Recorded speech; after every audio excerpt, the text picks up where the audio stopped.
こんにちは、スタイルファンです。今回はブラックバスの食性と餌の関係について解説します。ブラックバスを釣りたいと思った時に、ブラックバスはどんな食性を持っているんだろうって考えたことや、バスはどんな餌を食べていてどこにいるんだろうという疑問を持ったことのあるアングラーも多いかと思います。バス釣りはルアーフィッシングですが、ブラックバスの食性や餌の種類などを理解することでバス釣りがよりレベルアップすると思います。そこで今回はブラックバスの食性と餌の関係について解説します。この動画を見るとブラックバスの食性と餌の関係を知ることができます。そして餌の種類や関係性を知ることで分かってくるバスの居場所を探し出すヒントについてもお伝えしますので、ぜひ最後まで見ていってください。このチャンネルではスタイルファンが釣りのレベルアップを目指すとともに、経験したことや勉強したことなど釣りに役立つ情報をお伝えしていきますので、ぜひチャンネル登録とグッドボタンをお願いいたします。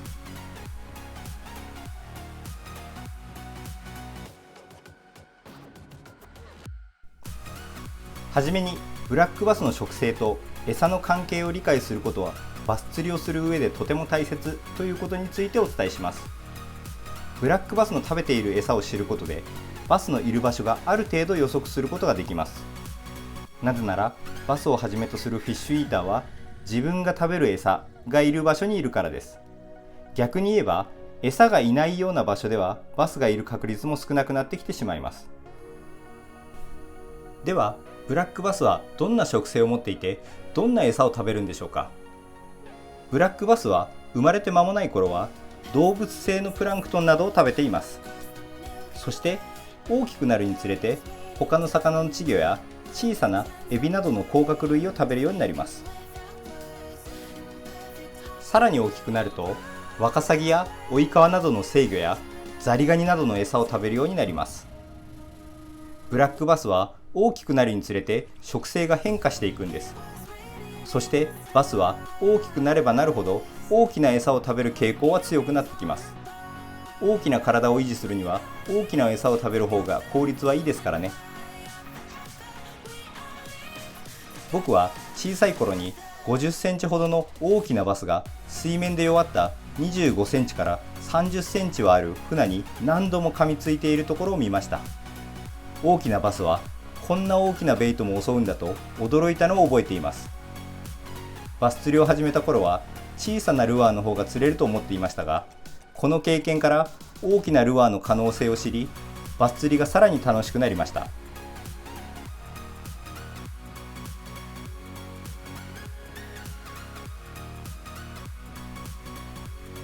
僕が大好きなバスプロの広内藤さんはバスの食性についてこう語っています。肉食性の魚でエビやザリガニといった甲殻類、セミやハチなどの昆虫、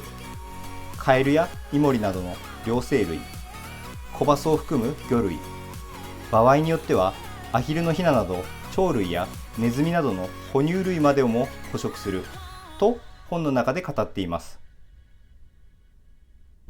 僕もバス釣りを始めた頃からバスがエビやザリガニや小魚を食べるのは知っていました。また小さな頃はミミズでバスを釣ったこともありますし、昆虫や両生類をバスが食べている場面も見たことがあったので知っていました。しかしアヒルのヒナまで食べることやバス同士で共食いすることはこの本を読むまで知りませんでした。ブラックバスはこの大きな口に入るものなら何でも食べるってくらいいろんなものを食べるんですね。またブラックバスは体が大きくなるにつれて食べる餌のサイズも大きくなる傾向があるということも覚えておきたいですね。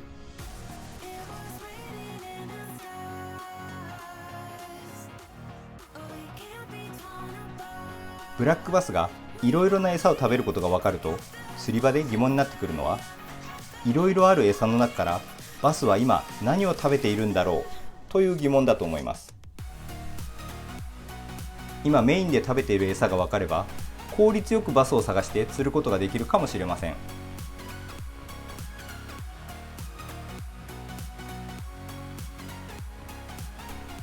僕の大好きなバスプロの一人、林圭一さんはバスの食性についてこう言っています。バスは自分の生息域に身近に多くいて狙いやすい小動物を食べる。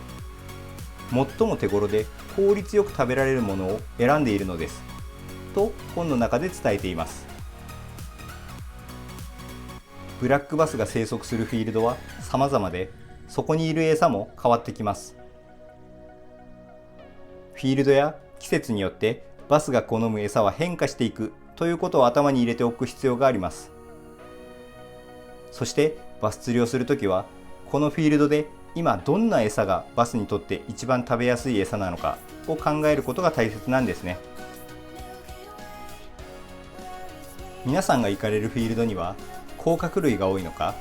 小魚が多いのか、バスがメインの餌としているものがザリガニやエビなどの甲殻系なのか、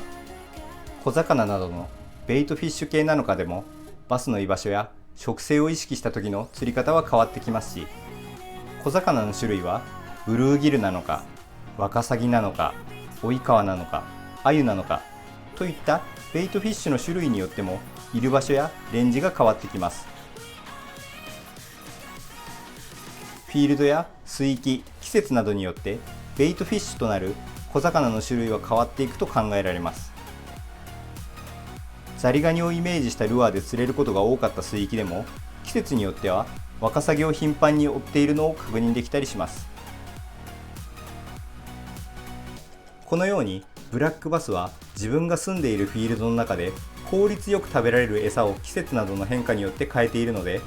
今バスが何を餌にしているのかを考えることは、バスの食性を利用してバス釣りをするときにはとても重要なんです。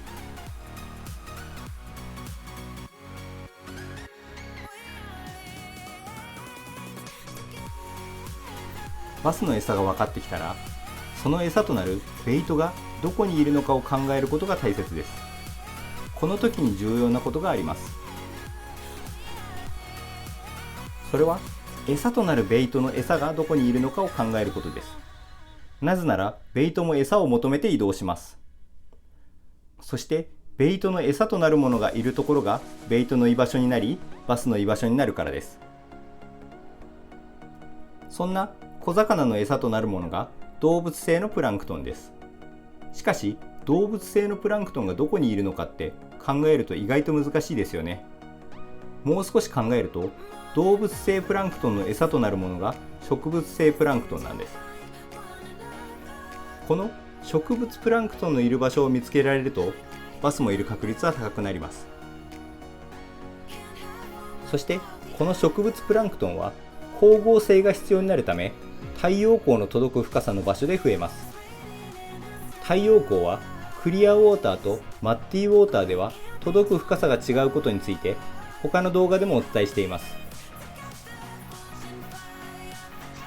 またプランクトンは風が作る水層流という流れで移動して一定の場所に集まります。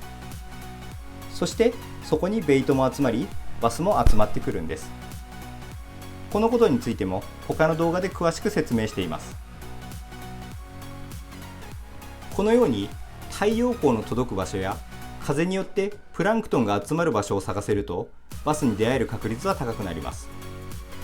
こういったことを頭に入れておくと、バスの居場所を探すことがより効率的になるかと思います。